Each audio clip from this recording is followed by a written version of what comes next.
দুই ভাগ হয়ে গেল এনবিআর, কঠোর গোপনীয়তায় মধ্যরাতে অধ্যাদেশ জারি।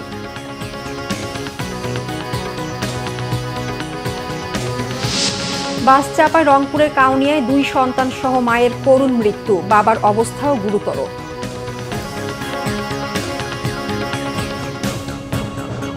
দেখছিলেন ক্রাউন সিমেন্ট সংবাদ শিরোনাম, এবার বিস্তারিত।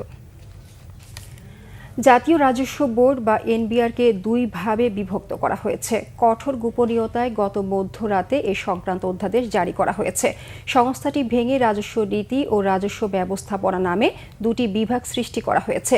বিসিএস, আয়কর ও কাস্টমস ক্যাডার কর্মকর্তাদের মতামত উপেক্ষা করেই বহুল আলোচিত রাজস্ব নীতি ও রাজস্ব ব্যবস্থাপনা অধ্যাদেশ জারি করেছে অন্তর্বর্তী সরকার। জারি করা অধ্যাদেশে শুধু রাজস্ব নীতি বিভাগের কার্যপরিধিতে সামান্য পরিবর্তন আনা হয়েছে। রাজস্ব ব্যবস্থাপনা বিভাগের প্রশাসনিক পদগুলো প্রশাসন ক্যাডার কর্মকর্তাদের পাশাপাশি আয়কর ও কাস্টমস ক্যাডারের কর্মকর্তাদের রাখা হয়েছে।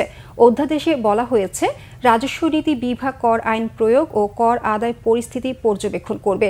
রাজস্ব সংগ্রহের মূল কাজ করবে রাজস্ব ব্যবস্থাপনা বিভাগ। মানিকগঞ্জ 2 আসনের আওয়ামী লীগের সাবেক এমপি ও সঙ্গীত শিল্পী মমতাজকে গ্রেফতার করা হয়েছে। রাতে রাজধানীর ধানমন্ডি এলাকা থেকে তাকে গ্রেফতার করা হয়।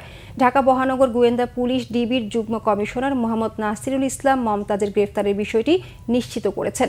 তিনি জানান, ধানমন্ডির 2 নম্বর রোডে স্টার রেস্টুরেন্ট অ্যান্ড কাবাবের পেছনের একটি বাড়ি থেকে রাত পৌনে 12টার দিকে মমতাজকে গ্রেফতার করা হয়।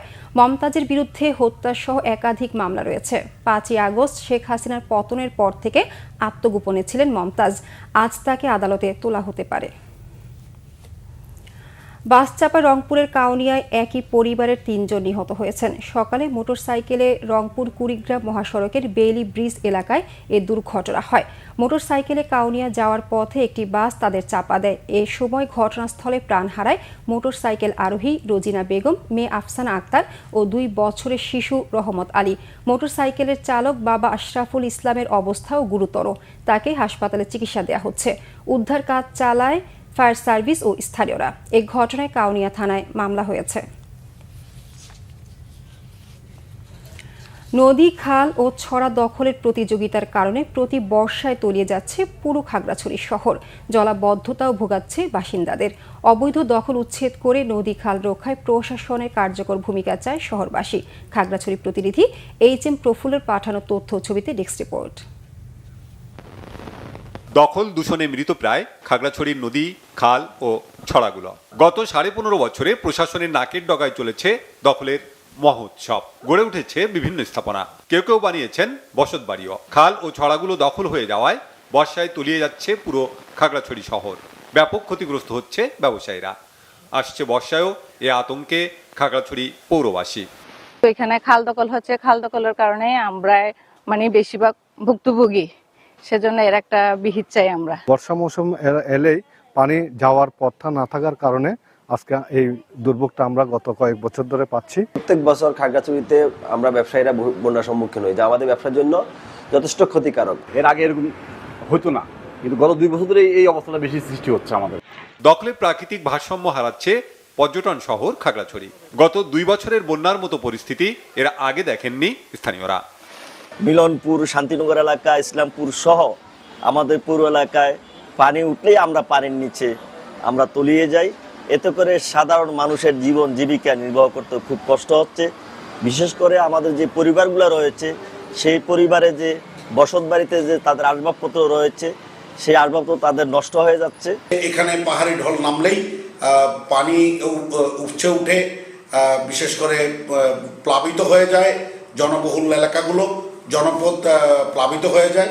তো এটিকে আসলে রোধ করার জন্য যে খাল, ছড়া এবং নদ নদী দখল, তার আশপাশ দখল হয়ে যাচ্ছে, সেগুলি রোধ করার জন্য, আসলে দখলমুক্ত করার জন্য এবং পুনরুদ্ধার করার জন্য প্রশাসন এখানে কঠোর পদক্ষেপ নেবে বলে আমি আশাবাদী। নদী, খাল ও ছড়া দখলদারদের বিরুদ্ধে 0 টলারেন্সের কথা জানিয়েছে প্রশাসন। অবৈধ দখলদারদের তালিকা হয়েছে, শিগগিরই ব্যবস্থা জানিয়েছেন জেলা প্রশাসক।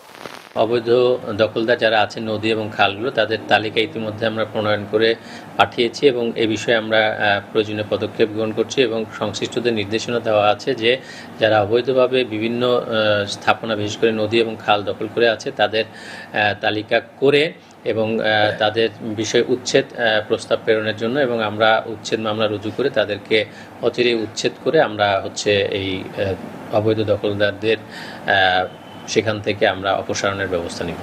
প্রকৃতির ভারসাম্য রক্ষায় নদী খাল ও ছড়া দখলমুক্ত করা সময়ের দাবি বলছে খাগড়াছড়িবাসী। Banglavision news desk. এই ছিল এখনকার মতো, পরের সংবাদ বেলা 2টায়। এর আগে একটা রয়েছে নিউজ টপ 10। এছাড়া বাংলাভিশন সংবাদ ও সংবাদ সংশ্লিষ্ট অনুষ্ঠান দেখতে ভিজিট করুন www.bbnews24.com ও facebook.com/banglavishnewsে এবং সাবস্ক্রাইব করুন youtube.com/banglavishnewsে। ধন্যবাদ সবাইকে।